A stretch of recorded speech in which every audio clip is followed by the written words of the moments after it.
बाळासाहेबांच्या तमाम शिवसैनिकांना तुमच्या ह्या अनिश गाढवेचा, बाळासाहेबांच्या कडवट शिवसैनिकाचा मानाचा जय महाराष्ट्र. शिवसैनिकांनो, अजूनही शिवसेना एक वादळ या आपल्या हक्काच्या माध्यमाला सबस्क्राईब करायचं राहून गेलं असेल, तुम्ही अजूनही सबस्क्राईब केलं नसाल तर तुम्हा सर्व शिवसैनिकांना पुन्हा एकदा कळकळीची विनंती. आत्ता ताबडतोब शिवसेना एक वादळ आपण सर्वांनी लाखोंच्या संख्येने सबस्क्राईब करा. उभ्या महाराष्ट्रात तुमच्या माझ्या शिवसेनेच्या ज्वलंत विचारांना पोहोचवणाऱ्या या माध्यमाला आपण सर्वांनी मिळून मोठं करा, ही नम्र विनंती करतो. शिवसैनिकांनो, बिहारच्या निवडणुकीला, त्याच्या निकालाला अजून 4-5 दिवस सुद्धा उलटले नाहीत. बिहारमध्ये महागठबंधनचा झालेला पराभव हा एक वेगळा चर्चेचा विषय आहे, पण त्याच्या पलीकडे जाऊन एक महत्वाची गोष्ट मला तुम्हा सर्वांसमोर बिहार निवडणुकीच्या अनुषंगाने आणि महाराष्ट्राच्या संदर्भातून तुम्हा सर्वांसमोर ठेवायची आहे. ती गोष्ट अशी किती माध्यमांनी दाखवली, किती मीडियावर दाखवली गेली, आपण किती जणांनी ती पाहिली मला माहित नाही, पण एक बातमी अशी येऊन गेली, बिहार निवडणुकीमध्ये 2 विधानसभा क्षेत्रातनं एक मराठी माणूस आपलं नशीब, राजकीय नशीब आजमावत होता. नाव आहे शिवदीप लांडे, अकोल्याचे हे सुपुत्र. आता त्यांचा जर बॅकग्राऊंड जर सांगायचं झाला तर विजय शिवतारेंचे जावई आहेत. तो भाग सोडून द्या, त्या भागात मला बिलकुल रस नाही, पण सांगण्याचं तात्पर्य असं, बिहारची निवडणूक तसं पाहायला गेलं तर मराठी माणूस कधी सीमोल्लंघन करत नाही. चांगलं म्हणावं, वाईट म्हणावं, खेदाने म्हणावं, मला कळत नाही, हे तुम्ही सांगावं. पण महाराष्ट्राच्या बाहेर जाऊन राजकीय क्षेत्रामध्ये आपला ठसा उमटवू पाहणाऱ्या या मराठी माणसाची धडपड मात्र मला आवडली. बरं, हे व्यक्तिमत्व साधं सुद्धा नाही. जर त्यांचा बॅकग्राऊंड पाहायला गेलं तर त्यांचं कार्य हे IPS क्षेत्रातलं आहे, म्हणजे उच्च विद्या विभूषित, उच्च पदस्थ. IPS म्हणजे काही येरा गबाळ्याचं काम नाही. IPS असलेलं हे व्यक्तिमत्व, त्यांनी आपल्या नोकरीचा राजीनामा दिला, या सगळ्यासाठी आपल्या नोकरीचा राजीनामा दिला आणि बिहारच्या 2 मतदारसंघातनं, पहिला आहे जमालपूर आणि दुसरा आहे अररिया मतदारसंघ, दोन्हीकडनं त्यांनी आपला उमेदवारी अर्ज दाखल केला. झालं कसं पहा, म्हणजे बिहारमध्ये त्यांची पोस्टिंग असल्यामुळे बिहारच्या जनतेशी त्यांचा कनेक्ट होता, तो संबंध होता. रोज बिहार, त्यांचे अनेक व्हिडिओ व्हायरल आहेत, अनेक, आणि हे प्रसिद्ध व्यक्तिमत्व आहे बरं का बिहारमध्ये. जरी महाराष्ट्रीयन आडनाव असलं, महाराष्ट्रातलं आडनाव असलं, तरी त्यांचं कार्यक्षेत्र हे संपूर्ण काळ हे बिहार राहिलेलं आहे आणि बिहारच्या जनतेशी त्यांचे चांगले संबंध होते. पण बघा, ज्या गोष्टीवर मला विशेष उल्लेख इथे करायचा आहे, आपण महाराष्ट्रामध्ये ज्या वेळेस जवळपास आज 48 पैकी जवळपास 6 खासदार हे बाहेरचे, परप्रांतीय. जर आमदारांची संख्या पाहायला गेली जवळपास 35च्या आसपासची. मी आता मुंबईतली नावं वाचतच नाही, जाणीवपूर्वक वाचत नाही, आता महाराष्ट्राचाच विषय इथे काढूयात. जर मुंबई महानगरपालिका म्हणायची झाली तर जवळपास 225 पैकी जवळपास इथे 90च्या आसपास नगरसेवक परप्रांतीय, आणि विशेषतः 60च्या आसपास, 90 पैकी 60 म्हणजे जवळपास 80% नगरसेवक एकट्या भाजपाचे. त्यातले 42-43 जवळपास हे गुजरात राजस्थानचे असावेत किंवा मारवाडी, गुजरात मारवाडी असावेत, गुजराती मारवाडी, आणि बाकीचे उत्तर भारतीय, दक्षिण भारतीय. मला नवल वाटतं आपण हे सगळं आत्मसात करतो. ते मेट्रोपॉलिटियन शहर, सर्वांचं शहर म्हणून आपण मराठी माणूस सगळ्यांना सर्वसमावेशी म्हणून आपण सर्वांना आत्मसात करून घेतो. त्यांच्या कल्चर सकट, त्यांच्या सणावारांसकट, त्यांच्या खाण्यापिण्याच्या पद्धती सकट, त्यांच्या संस्कृतीसह त्यांना आपण इथे महाराष्ट्रात घेतो.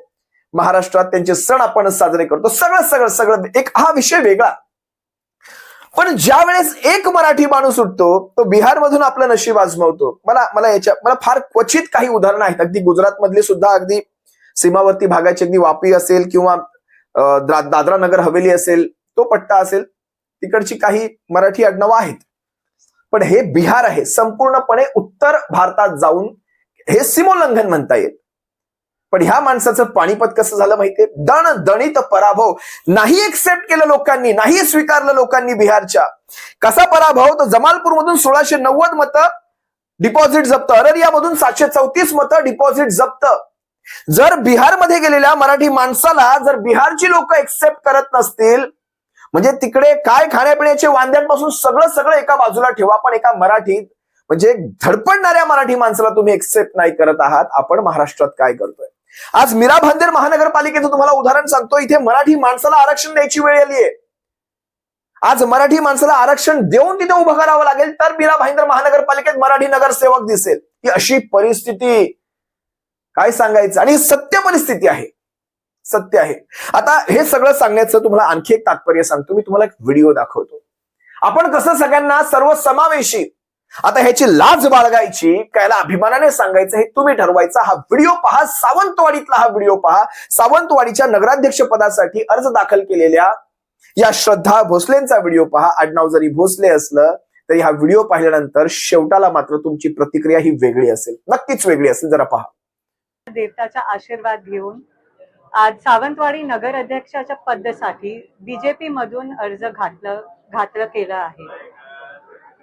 सामान्य देवेंद्र फडणवीस जी, नारायण राणे जी, रवींद्र चौहान जी, नितेश राणे जी आणि बाकीचे नेतेच्या आशीर्वादनी आज आम्ही सर्वांनी बीजेपीचा अर्ज दाखल केला आहे.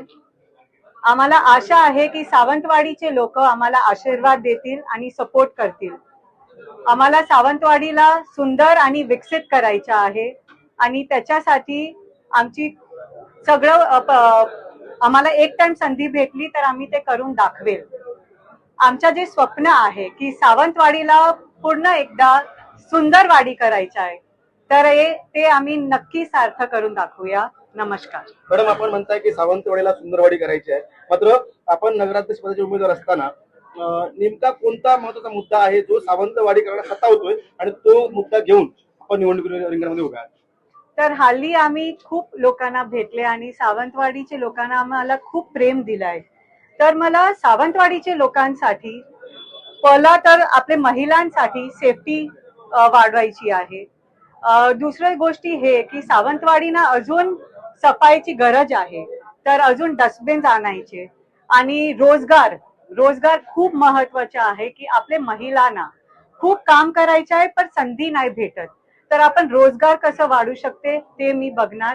असं तर आम्ही खूप प्रयत्न केले आहे, लिस्ट केलाय, पण हळूहळू आपण सर्वांची मदत आणि आम्ही सावंतवाडीना पूर्ण एकदा विकसित करून दाखवणार.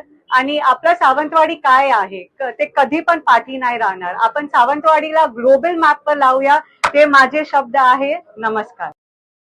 जागा हो रे मराठी माणसा, रात्र वैऱ्याची, रात्र वैऱ्याची. जागा हो रे मराठी माणसा, रात्र वैऱ्याची. आज संबंध कोकण पट्टा आपण आंदण देऊन टाकलाय परप्रांतीयांना. आज संबंध कोकणातले सर्व उद्योग घ्या, जमिनींपासून सर्व व्यवहार घ्या, सर्व परप्रांतीयांच्या हातात आहेत. अगदी तिकडची पर्यटन हे जे क्षेत्र आहे हे परप्रांतीयांच्या हातात आहे. आपण काय करतोय तिथे? आपण चाकऱ्या सुद्धा करत नाही तिथे. आपल्याला चाकरीला सुद्धा ठेवलं जात नाही आज कोकणामध्ये. हे सगळं सांगण्याचं मला गरजेचं वाटतं. खरं तर आज विचार येतो मनामध्ये, हे सगळं मी का सांगतो हे आपल्याला कळत नसेल का? आपण सर्व ज्ञानी माणसं आहात, आपल्याला कळत नसेल का? पण हे सांगणं गरजेचं आहे. आज गोवा गिळंकृत झाला. गोव्याचा स्थानिक नागरिक गोव्यात कुठल्याही उद्योगात दिसत नाही.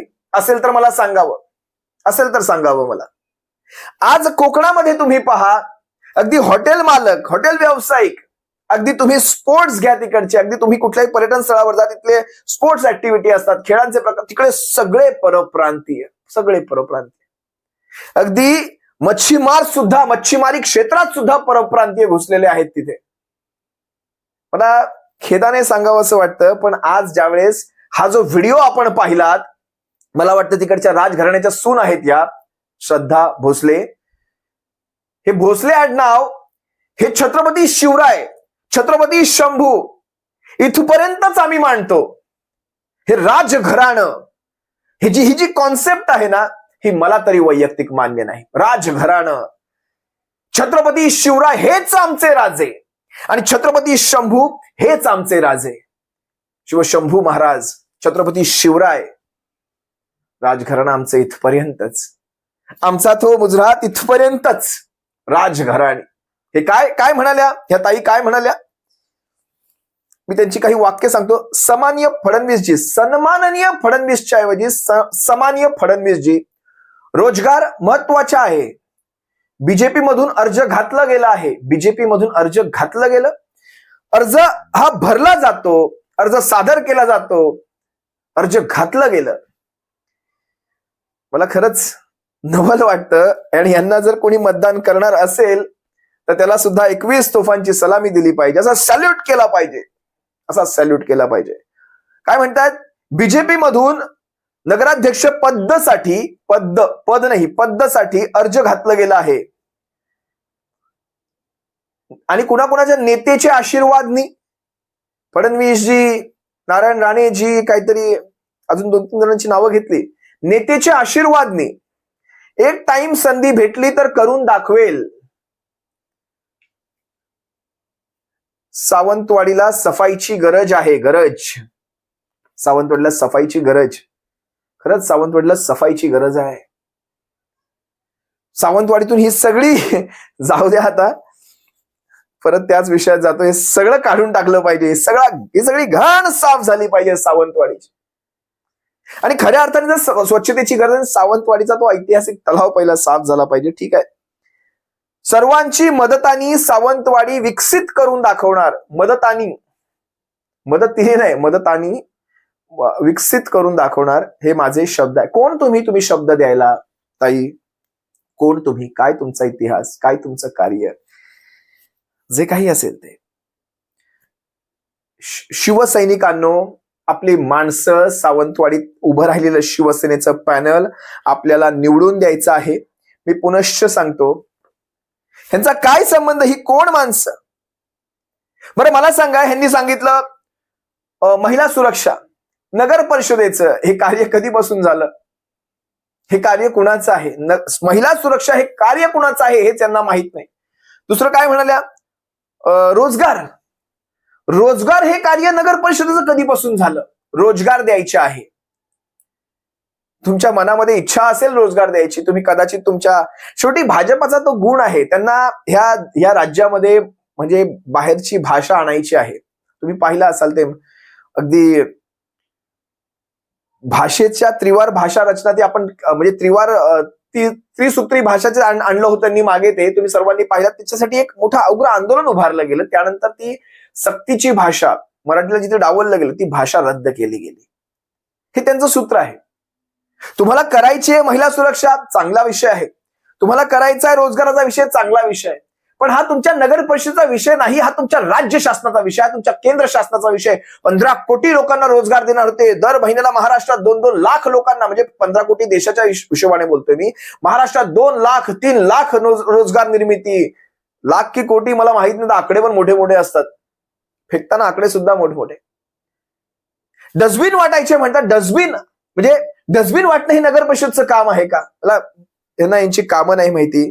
मी शेवटाला, ह्या व्हिडिओच्या शेवटाला तुम्हाला आपल्या उमेदवारांची नावं वाचून दाखवतो. प्रभाग 1 ते 10 सावंतवाडी, शिवसेना उद्धव बाळासाहेब ठाकरे, सावंतवाडी नगर परिषद निवडणूक 2025. उमेदवारांची नावं.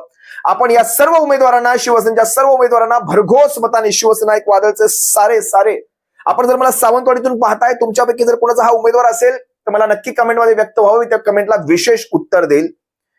मी नावं घेतो. प्रभाग क्रमांक 1 इतर मागासवर्ग महिला, सौ अफरोज राजगुरू. आणि ब मध्ये सर्वसाधारण खुला, प्रभाग 1 शेखर सुभेदार. आणि नगराध्यक्ष पदाच्या उमेदवार आहेत सौ सीमा मिलिंद मटकर. पुन्हा लक्षात घ्या, नगराध्यक्ष पदाच्या उमेदवार सौ सीमा मिलिंद मटकर. प्रभाग 2 मधून आपले उमेदवार आहेत सौ दीप्ती केसरकर आणि गजानन वाडकर. प्रभाग 3 मधून आहेत सौ गीता सुकी आणि श्री निशांत चिंतामणी तोरसकर. प्रभाग 4 मधून आहेत सौ समीर खलील आणि श्री देवेंद्र टेमकर. 5 मधून आहेत कृतिका कोरगावकर आणि उमेश कोरगावकर. 6 मधून तेजल शिरसाट कोरगावकर आणि शैलेश गवंडळकर. 7 मधून आहेत सौ आर्या सुभेदार आणि संदीप राणे. 8 मधून क्षिप्रा सावंत, संदीप वेंगुर्लेकर. 9 मधून क्षिप्रा सावंत, नियाज शेख. आणि 10 मधून आहेत श्रुतिका दळवी, प्रदीप कांबळे. हे आपले सर्व उमेदवार मी तुम्हा सर्वांसमोर ठेवले. सावंतवाडी नगर परिषद 2025च्या निवडणुकीमध्ये मायबाप शिवसैनिकांनो, मी तुम्हाला पुन्हा सांगतो, आपल्या ह्या शिवसैनिकांच्या पाठीशी, आपल्या ह्या उमेदवारांच्या पाठीशी भक्कमपणे उभे राहा. त्यातूनही तुमच्या मनात काही प्रश्न असतील, तुम्हाला मला काही विचारायचं असेल, आणि ह्या आपल्या उमेदवारांकडून सावंतवाडीचा विकास करून घेताना जर तुम्हाला काही अडचणी येत असतील तर तुम्हाला तो प्रश्न तुम्ही मला विचारा. यांना ह्याच व्हिडिओच्या माध्यमातून त्यांना जाब विचारण्याचा सुद्धा तुम्ही अधिकार ठेवता आणि आपण त्यांना तो जाब व्हिडिओच्या माध्यमातून सुद्धा विचारून तुमची जर कामं झाली नाहीत तर तुम्हीही इथे असाल, आम्ही इथे असो. तुर्तास तुम्हा सर्वांची रजा घेतो. सप्रेम जय महाराष्ट्र. बाळासाहेबांच्या शिवसैनिकांनो काळजी घ्या.